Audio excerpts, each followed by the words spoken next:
이번 시간에는 교과서 26에서 27쪽입니다. 생태계란 무엇일까요에 대해서 알아볼 거예요.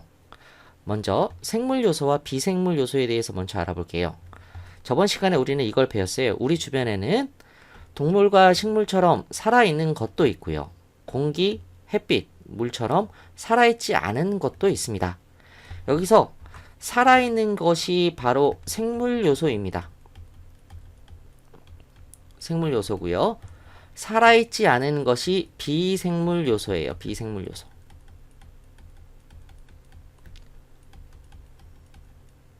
아, 1번 생물 요소와 비생물 요소. 생물 요소는 살아있는 것입니다. 잠시만요. 살아있는 것이고요. 그리고 비생물 요소는 살아있지 않은 것이에요. 그럼 당연히 저번 시간에 한 게 그대로 나오겠지? 좀 더 개수만 많아져. 숫자만. 뭐 토끼가 있고요. 여우가 있고요. 뱀, 참새, 나무, 붕어, 개구리, 수련, 곰팡이, 세균 등이 살아있는 거예요. 그리고 햇빛이나 공기, 물, 흙, 온도 등은 비생물 요소, 살아있지 않은 것입니다. 이렇게 기억하시면 돼요. 그럼 제일 중요한 게 이건데 생태계란 어떤 장소에서 서로 영향을 주고받는 생물 요소와 비생물 요소를 말합니다.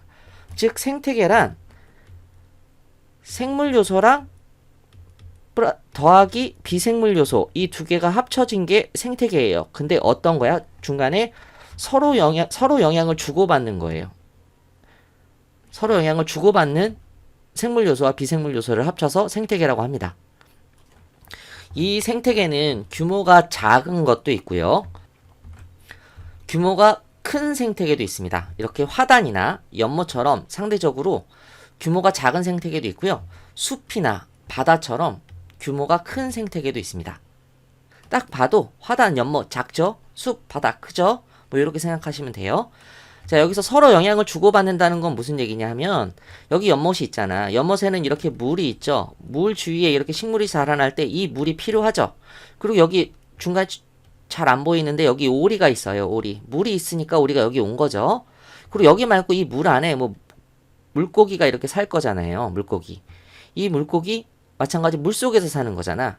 그리고 여기 식물은 햇빛 때문에 스스로 양분을 만들어서 살아가는 거거든요. 이렇게 여러 가지 물고기, 오리, 여러 가지 식물 이런 생물 요소와 물, 햇빛 이런 비생물 요소가 서로 영향을 주고받는 관계가 있는 거예요. 이런 것들이 바로 생태계라고요. 이해되셨죠? 자, 그러면 3번 생물 요소와 비생물 요소 사이의 관계. 예입니다. 예. 공기가 없으면 생물들이 호흡을 할 수가 없습니다. 그리고 물이 없으면 연못이나 강가에서 사는 생물들이 살 수가 없습니다.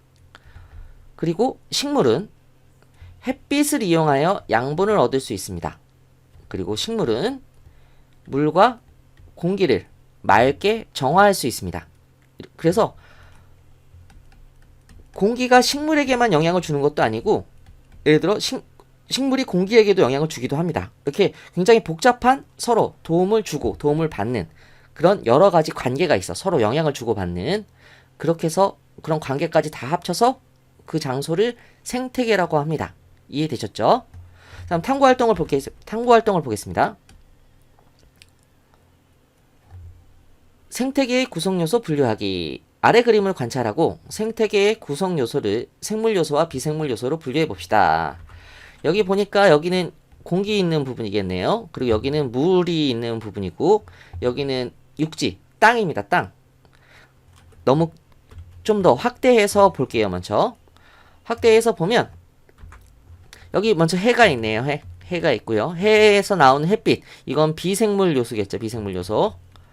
그리고 공기도 당연히 비생물적 요소입니다. 요런 표시를 한 게 비생물 요소예요. 공기도 비생물 요소, 물도 비생물 요소, 그리고 온도도 비생물 요소. 그럼 생물 요소. 여기 있는 소금쟁이 같은 경우는 이렇게 물 위에 떠다닙니다. 그리고 검장말 같은 경우는 물 속에, 여기 있는 검장말 같은 경우는 물 속에 사는 생물이고요. 물 속에 붕어도 마찬가지 살고요. 잎과 꽃이 물 위에 떠 있는 이런 수련도 있고요. 그 다음에 잎과 꽃이 물 위로 높게 자라나는 이런 연꽃 같은 것도 있고, 여기 보면 개구리가 있고, 또 요 옆에 개구리밥도 있네요. 그리고 여기 안에 또 세균도 마찬가지 자라고요. 그리고 여기 부들도 있고요. 이렇게 물 주위에서 강가 주위에서 자라는 이런 것들이 있고요. 그 다음에 여기 보면은 여우 생물이에요. 토끼 생물입니다. 뱀 생물이죠. 쑥부쟁이 생물이에요. 버섯 생물입니다. 참새 생물이고, 이 나무 말고 여기 까만 요 부분, 하얀 요 부분, 얘네들이 곰팡이인데 곰팡이도 마찬가지 생물입니다. 흙은 비생물 요소죠. 이렇게 해서 살아있는 것과 살아있지 않은 것을 딱 보고 알 수 있어야 돼요. 선생님, 그럼 그 많은 생물들을 어떻게 다 확인합니까? 교과서에 나온 것 정도만 그냥 몇 개 보다 보면은 얘는 생물이구나, 얘는 생물 아니구나 이렇게 알 수가 있어요. 그러니까 너무 걱정하지 마시고 여기 나온 것 정도만 기억하시면 됩니다. 탐구 결과를 보겠습니다.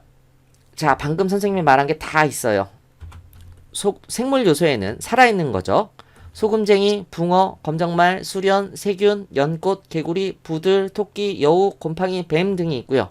버섯, 참새, 쑥부쟁이 등이 있습니다. 비생물 요소는 공기, 물, 온도, 햇빛, 흙 등이 있습니다. 여기 너무 많죠? 그러니까 비생물 요소를 차라리 꼭 기억하고 있는 게 더 좋다는 얘기예요. 이해되셨죠? 3번, 더 생각해보기. 1번, 화단, 연못, 숲, 바다 외에 어떤 종류의 생태계가 있을까요? 그 환경에 따라 좀 달라져. 그래서 사막 생태계도 있고요. 호수에 사는 호수 생태계도 있고요. 습지에 생물과 비생물 요소가 있는 습지 생태계 등도 있습니다. 2번, 주변에서 한 가지 생태계를 골라 그곳의 구성 요소를 생물 요소와 비생물 요소로 분류해 보십시다. 이렇게 돼 있어요. 내가 선택한 생태계는 공원이에요. 공원에서 살아있는 것은 뭐 사람이 기본적으로 있겠고, 고양이, 개, 이게 반려동물, 그리고 민들레, 뭐 개미, 벌 등 여러 가지가 있겠죠. 비생물 요소는 계속 반복되어 나와요. 공기, 물, 온도, 흙, 햇빛, 돌 등이 있습니다. 그래서 선생님이 비생물 요소를 기억해 두시는 게 좋을 거라고 말씀드리는 겁니다. 자, 이렇게 해서 이번 시간에는 생태계에 대해서 배웠어요. 생태계에 대해서 배워서 생태계는 생물 요소와 비생물 요소가 모두 있는데요. 비생물 요소가 있는데 이 두 개가 서로 영향을 주고받는 관계가 있다고 이렇게 기억하시면 됩니다. 이해되셨죠? 자, 이렇게 해서 이번 강의를 마치도록 하겠습니다. 수고하셨습니다.